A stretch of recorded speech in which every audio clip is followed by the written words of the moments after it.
Our next presentation is called the MTU Manifesto. I'd like to introduce Mecken Davidson, who will be presenting the MTU Manifesto. Mecken is a principal network architect at Blue Cross Blue Shield of North Carolina and formerly a network architect at AT&T and HP. He has spent the past 25 years designing, building, operating, and griping about it, data communication networks in the campus, data center, wide area, and public cloud context. This is his second time presenting at this NANOG, and he is pleasantly surprised that we let him. Welcome, Mecken. Do you have the clicker?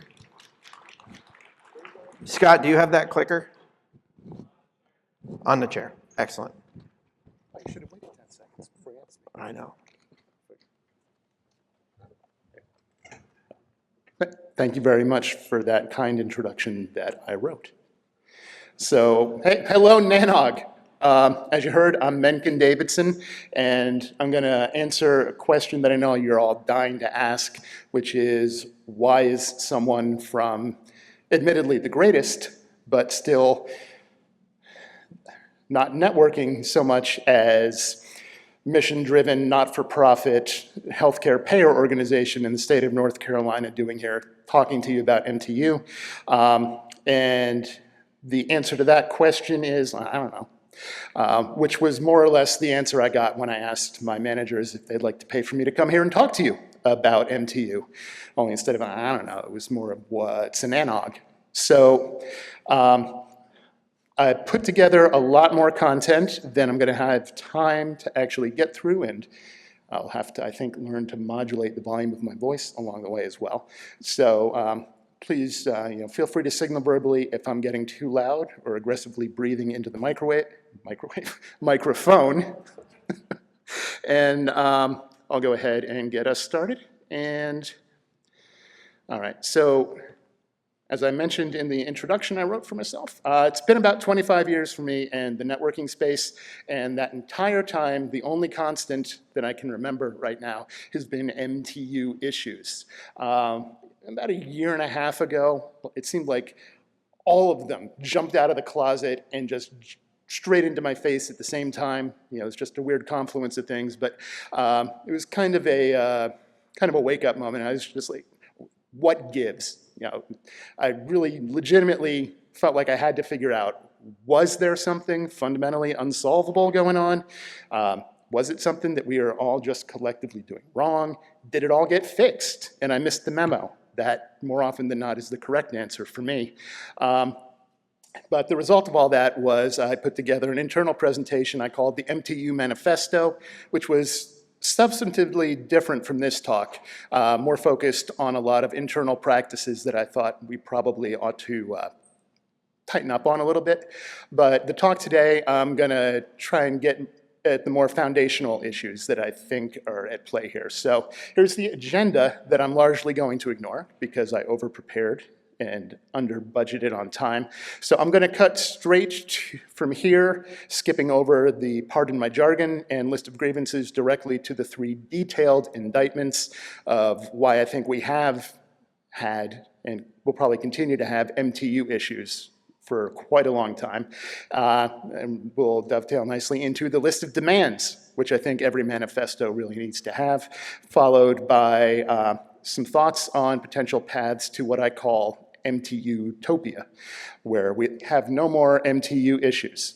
So I'm going to skip that jargon section, and I'll instead just try to call out every term of art as we get to it, and hopefully that'll leave enough time for a little Q&A at the end, which I assume will be a lot of shouting back and forth, which is what all of my actual synchronous discussions on MTU seem to devolve into. So just to kind of set the table before we jump all the way in, I'll talk real quickly, kind of recapitulate what is MTU? Maximum transmission unit. Why do we care about it? What does it mean when we say we have MTU problems? So in the context of most of what we do, We, I assume being the collective nanog body politic. It's networking. Networking 9 times out of 10 in my professional life, maybe 99 times out of 100, has meant IP over Ethernet. IP, the Internet Protocol, in its standardized definitions, has a concept called MTU, or maximum transmission unit. That is literally the largest single message that the IP network interface will try to hand off to its downstack neighboring interface. And when I say downstack neighboring interface, I'm picturing a graphic that unfortunately I don't have here. The classic diagram from Networking 101, where we illustrate a layered network stack. You have a host here and a host there, and you have layers within your network stack from the bottom all the way to the top. For the sake of this discussion, let's just assume it's Ethernet and IP and TCP. Within a host, interfaces talk vertically up and down the stack. The IP layer will send messages to the Ethernet layer interface, will send messages horizontally to the other Ethernet hosts interfaces. The IP layer internally, it's sending messages upstack to the TCP layer or UDP layer, and that's what I mean when I talk about upstack, downstack interface relationships within a host. So if MTU is in the IP context, or in the context of IP over Ethernet, MTU is the largest message that an Ethernet interface, that an IP interface will send to its downstack neighboring interface. And so to put numbers to it, most Ethernet implementations before jumbo frames hit the scene involved an Ethernet network where there was a 1518 or 1522 byte maximum frame size on the Ethernet network.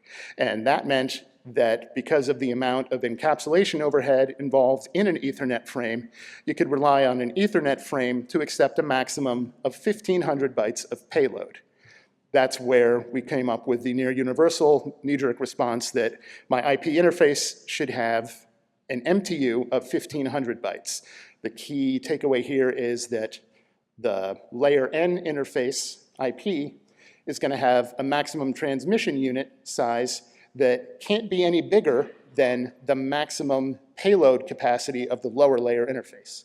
So if that's what MTU is, what's the problem, right? Well, the problem is that not every layer 2 network in the world actually has the same maximum payload capacity. They have different frame sizes. They're not all Ethernet. You know, they have all kinds of differences. And as a result, there's no guarantee that every network in the world is gonna, at the IP layer, need to have the same IP MTU because the lower layer, layer 2 network beneath it, doesn't have the same transmission capacity.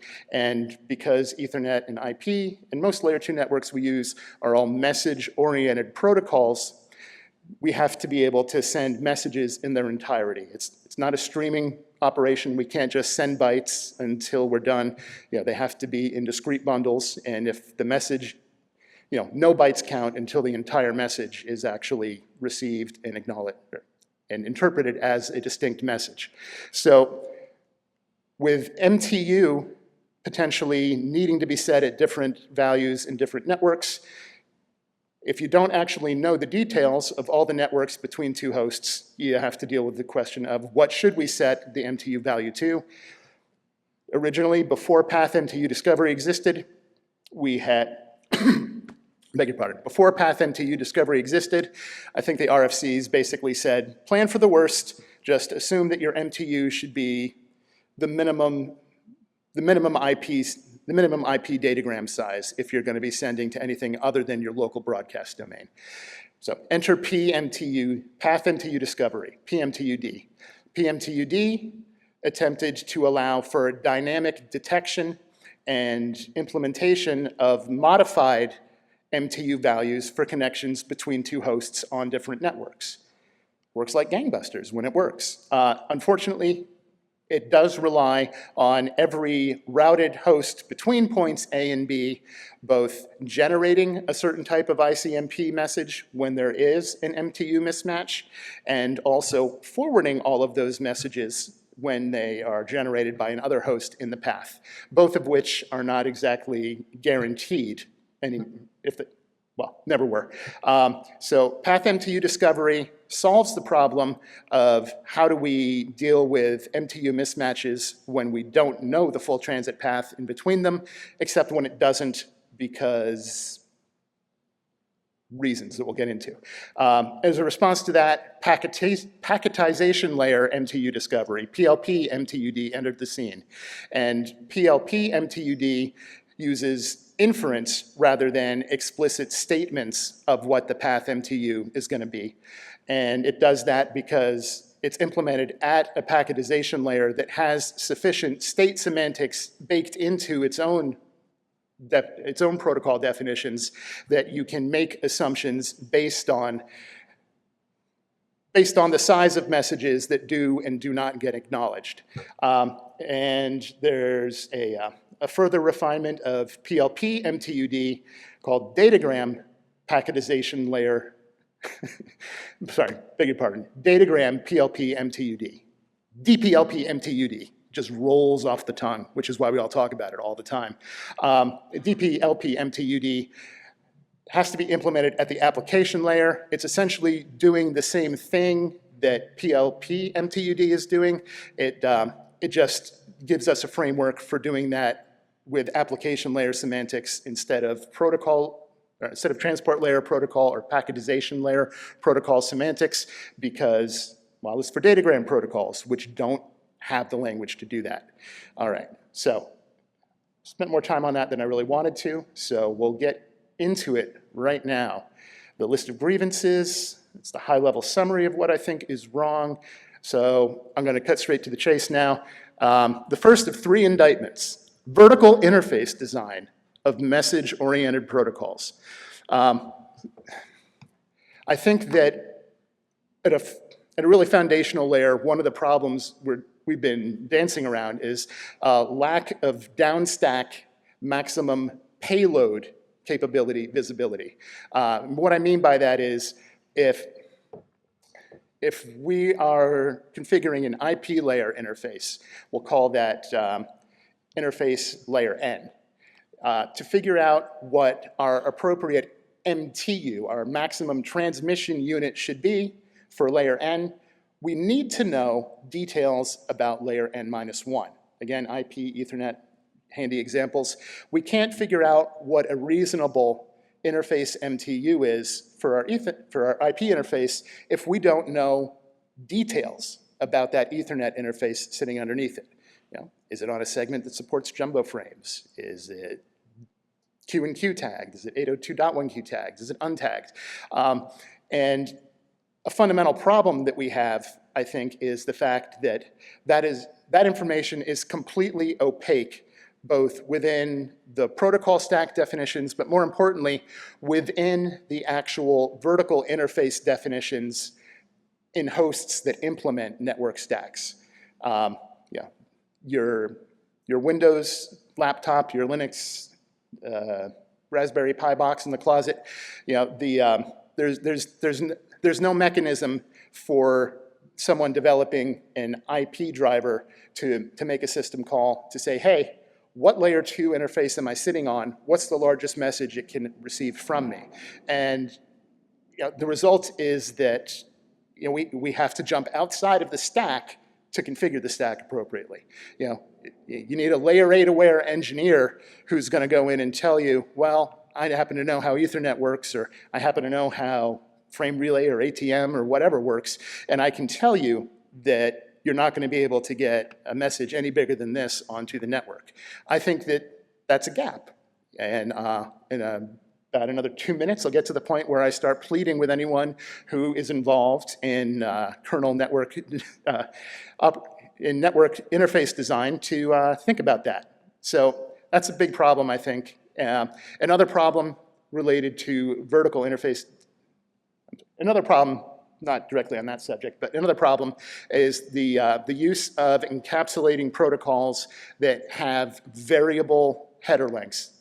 And that would be a non-issue if we did have upstack signaling or visibility of maximum payload capacity for the lower layer interfaces, and we could just infer directly within the stack what the appropriate layer N MTU would be. But since we don't have that, using variable encapsulation overhead protocols just makes life harder for engineers and for architects and for anyone who's got to do this stuff by hand. And when I say it makes it harder, what I mean is if we know that Ethernet always has a 1500 byte maximum payload capacity, then all we have to remember is Ethernet for layer 2 means layer 3 MTU of 1500. But if we're using different flavors of Ethernet, maybe we're doing Q and Q, or incurring Q and Q and Q inside of Q and Q, or provider backbone bridging, or whatever else there might be, we have to actually go deeper into the design tree, deeper into the decision tree on the design decisions for that lower layer network. And when the encapsulation overhead is variable, that just makes it even harder. And last issue I think we've got on the vertical interface design side of things is a term I didn't invent, but I borrowed from PPTP, maximum receive unit. When I say maximum receive unit, I'm talking about what's the maximum message size that a layer N protocol interface is willing to receive and actually work on from a lower layer interface. It's not really a vertical interface issue, it's really a layer 8 interface issue. But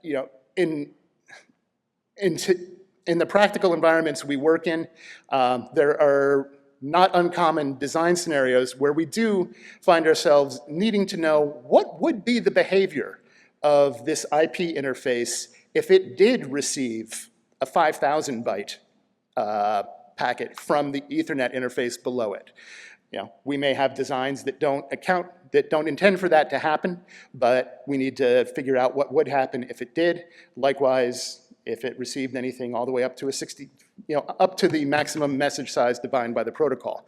The reason that's important for us to know is because of unexpected quirks of different implementations of different types of network stacks, especially in the virtualization world. I'm thinking specifically here of some older VMware virtual NIC drivers that would just discard would discard IP datagrams that were over the IP MTU configured on a Windows guest operating system, even though jumbo frames were enabled end-to-end. Anyway, that lack of MRU opacity, that presence of MRU opacity creates a problem for us, lack of transparency. So there are current workarounds for that set of problems. I've been talking about it for the past 2 minutes, but effectively, we're managing interface MTU at layer 8. We got to do the math, hope for the best, and when all else fails, it's ping testing and manually adjusting packet size to try and zero in on what the optimal value is. If you think about it, it's really just executing PMTUD by hand, which I'll get back to at the very, very end. And the other current workaround, at least in some of the shops I've been in, is that we tend to try to strive for consistent end-to-end layer 2 maximum maximum payload capacity across our networks so that we don't have to keep doing the same math 8 times for 8 different paths across our enterprise. So if you get the same answer every time, you only have to do the math once. All right, so I'll skip the too long didn't read version of that because I don't have time. Second indictment, and I think this is equally foundational, in-network tunneling, IP overlays. The headline here is that in-network tunneling, or IP overlay practices, they break path MTU discovery for the overlay network. There's not a mechanism for beg your pardon. There's not a mechanism for a packet too big message that gets generated in the underlay network in response to a packet that is carrying overlay encapsulated traffic. There's nowhere for the tunnel endpoint to receive that message and extrapolate from it what the appropriate overlay host is to translate and send that packet too big message towards. I don't think this can be understated. I think this gets understated. And no one ever pointed it out to me when I was doing hands-on engineering before I moved into an architecture role. But the conclusion I reached when I was researching my manifesto was that it's foundational, it's in there. You know, IP overlays are everywhere, and I hope someone will step up to the Q&A mic afterward and tell me exactly why I'm wrong about this, but as far as I can tell, and it seems based on a fair amount of experimentation in my basement laboratory, I really don't see any way that the signaling used by path MTU detection makes it into the overlay, which is a big problem given that packetization layer MTU discovery only works to kind of really overgeneralize, only works for TCP traffic. It only works when it only addresses the path MTU discovery, black holes or blind spots for the TCP hosts that are implementing it. It could be some other, granted, it could be any other connection-oriented transport protocol, but for the vast majority of the traffic moving across our networks today, it's generally TCP or UDP or maybe something exotic over IP that we don't want to, or over Ethernet that we don't want to route anyway. So my point here is that with in-network tunneling and IP overlays, the entire underlay immediately becomes a PMTUD black hole for the overlay. So when I came to that conclusion, the first thing I asked was, how can this possibly be? And what it comes down to, I think, is that hosts and routers have different obligations if you read the RFCs, if you read the RFC that defines path MTU discovery. Routers are obligated to generate packet-to-big messages. They're not obligated to implement a path MTU awareness for traffic that they send. They're only obligated to generate that message is too big, I can't message back to the original sender. Hosts, on the other hand, they have to implement and maintain path MTU state awareness. They don't generate packet-to-big messages, they're expected to receive them, and when they do, they're expected to start tracking path MTU state for the destinations that are explicitly enumerated in that packet-to-big message. So devices that are doing IP overlay encapsulation, they're forwarding datagrams, like a router, but they're also generating datagrams like a host. Unfortunately, they're not really fulfilling the PMTUD obligations of either role. So what I'm talking about here, one example would be, you've got a switch in your data center. You're doing VXLAN overlays on a layer 3 leaf and spine to get from one cabinet to another in the same broadcast domain. You've probably got a VXLAN tunneling endpoint on your top of rack switch. Unless you're very lucky, which I've never been, that tunneling endpoint on your top of rack switch, it's going to implement a tunnel interface, which logically sits between the underlay and overlay interfaces. Now, whether that's horizontally or vertically between those interfaces is an interesting discussion of its own.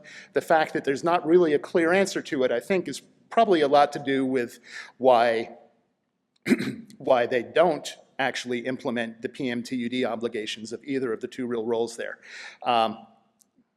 So here's a really useless, pardon me, here's a hopefully not quite useless illustration of an overlay network and an underlay network and a host that's got an interface in the overlay, an interface in the underlay, and a tunneling interface, tunnel endpoint interface in between the two. And let's see here. So on the illustration here, we got 1500 byte MTU on our overlay network, and then on our underlay network, we've got a heterogeneous MTU situation where our IP overlay gateway, I'm sorry, I'm watching the mouse dance around. I didn't notice that happening before. The gateway device with the tunnel endpoint, its local interface on the underlay has a 9000 byte MTU. So if it receives a 1500 byte packet, a 1500 byte IP packet on its Ethernet interface. It's going to be 1,522 bytes long. It's going to be a legal Ethernet frame. It'll get it, and it'll hand it off to the tunnel interface, the tunnel endpoint interface, at which point the tunnel endpoint interface does its endpoint thing and encapsulates it. And then the resulting the resulting Ethernet frame that gets sent out onto the Ethernet B interface here on the underlay is going to be, say, 1,500 bytes plus, I don't know, I didn't bother specifying what the tunneling protocol here was, but let's say, another 50 or 60 bytes. So that's fine as far as Ethernet B interface is concerned, because it's got a local interface MTU of 9,000 bytes. Out it goes. A couple of hops downstream, there's a 1,400 byte MTU segment. That 1,550, 1,600 byte packet can't be forwarded because it's got don't fragment set. So one of those routers in the cloud, the cloud on the bottom right is going to generate an ICMP packet too big message. It's going to send it back. It's going to hit the cloud on the left. And eventually it's going to make its way back to that Ethernet B interface. And that's where things just stop working when, well, in the implementations of IP tunneling or underlay overlay encapsulation that I've seen.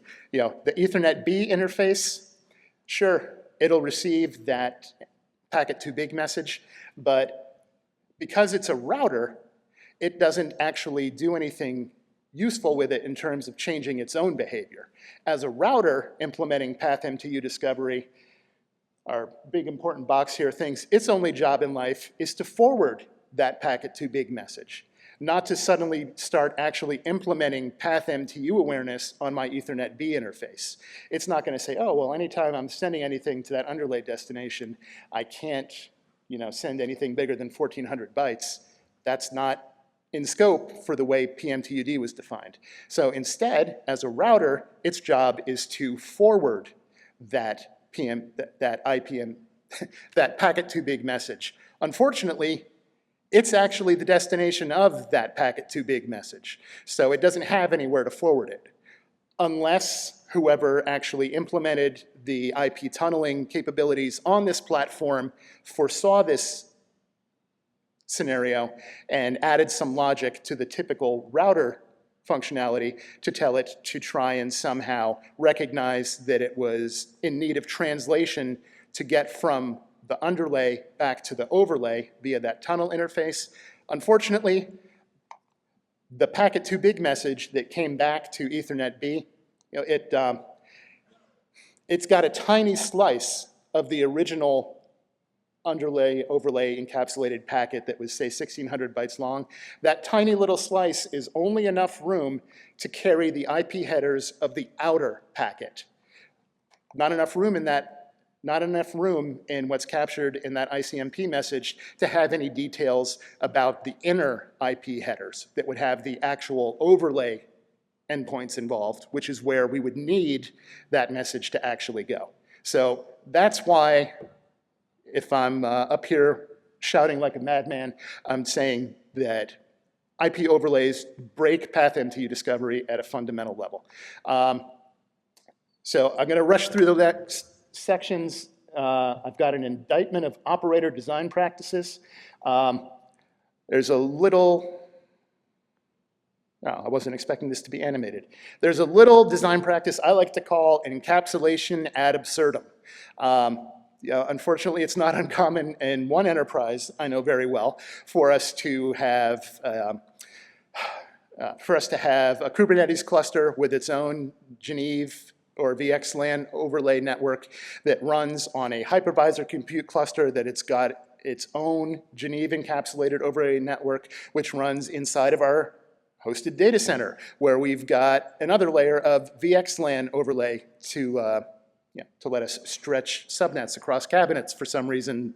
At this point, I don't really understand. My point being here that all those nested layers of encapsulation, they eat up overhead, especially when we start looking at protocols like Geneve, which can have headers potentially up to 200 bytes long, and that we can't necessarily predict in advance because we don't know what the use cases are going to be for some of the SDN controllers 6 months or 6 weeks or 6 years from now. So that's a design practice that really hurts us in terms of, oh wow, I really animated the heck out of that, sorry. All right, here we go.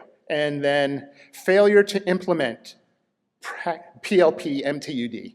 This is a big problem, I think, in terms of the amount of heartache we could have avoided if we had done this. So packetization layer, path MTU discovery, it solves all of the PMTUD black hole problems, but only at the TCP layer if we're being practical. You know, the TCP stack in Windows and Linux, they have PLP MTUD, but it's not turned on by default.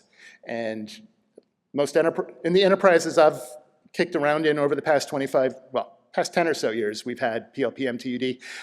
Nobody has turned it on as part of our standard builds either, which means that problems we could be solving, we're not. I see the clock, and I will just come through. All right, I'm going to blow through the list of demands. So here's what I really wish we could have happen.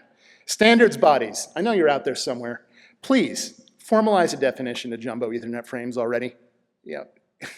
Literally not having them defined really just makes it impossible to find a throat to grab and try to get some kind of consistency.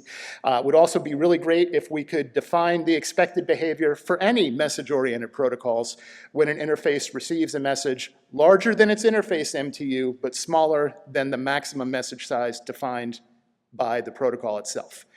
Because it's not defined, we get inconsistent behavior where sometimes it'll get accepted and processed and other times it won't, which artificially just kind of impinges on our available design solution space.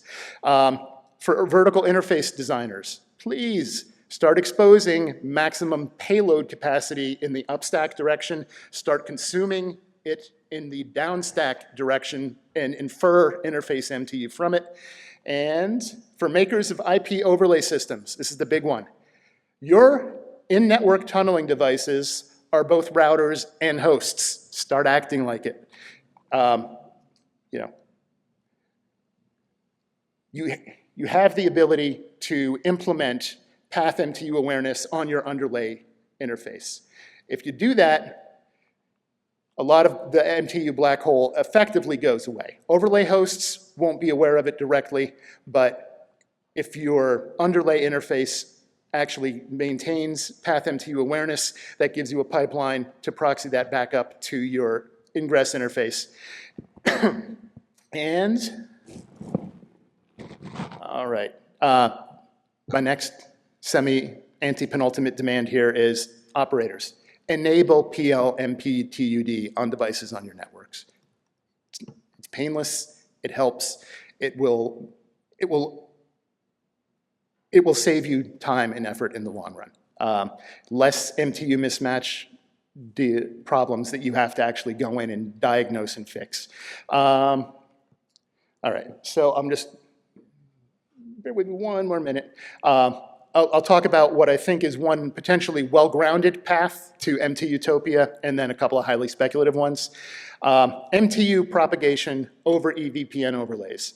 There is an IETF draft floating around out there. It's called Draft SOM NVO3 MTU propagation over EVPN overlays.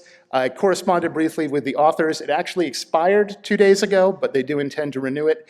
But it proposes using ICMP multi-part extensions to capture in packet-to-big messages enough additional payload on the too large packet to actually reach out and catch the inner IP headers, which would allow the tunneling endpoint interfaces to read into the packet-to-big message and actually extract the overlay host that sent the original packet in the first place, would give them enough information, if the vendors could be troubled to do it, to translate an underlay packet-to-big message into the overlay, get it back to the overlay host that actually needs to adjust its path MTU window. That was backwards. So purely speculative path to MTUtopia. So path MTU discovery works for all IP traffic, but it's implemented at the IP ICMP layer, and it doesn't work on a lot of networks because people think it's okay just not to follow the rules. PLP MTUD doesn't require the intermediary hops to participate, but it only works for packetization layer traffic that's got state awareness in it. I think there's a good chance that we might be able to combine the two strategies. Can we actually infer path MTU at the IP ICMP layer? I think we can. I'm not sure it would work very well, but we've all used that ping -m do /s test to zero in on what the actual path MTU is for us, and that is conceptually the same thing path MTU discovery is doing in the first place. I'd like to try baking that into the behavior of an IP host and see if we can't do the same thing using ICMP messages instead, and they are playing me off now, so I appreciate everyone's patience. I appreciate your attendance, and I just got to say thank you in particular to Phil Bedard and Yingzhen Chu, whose editorial guidance was of such clarity and incisiveness that I was literally incapable of ignoring it, no matter how hard I tried. Happy to answer any questions in the back of the room, because I don't want to cut into the lightning talks. Excellent. Thank you. Thank you, Megan. If we can have a quick round of applause before we start lightning talks.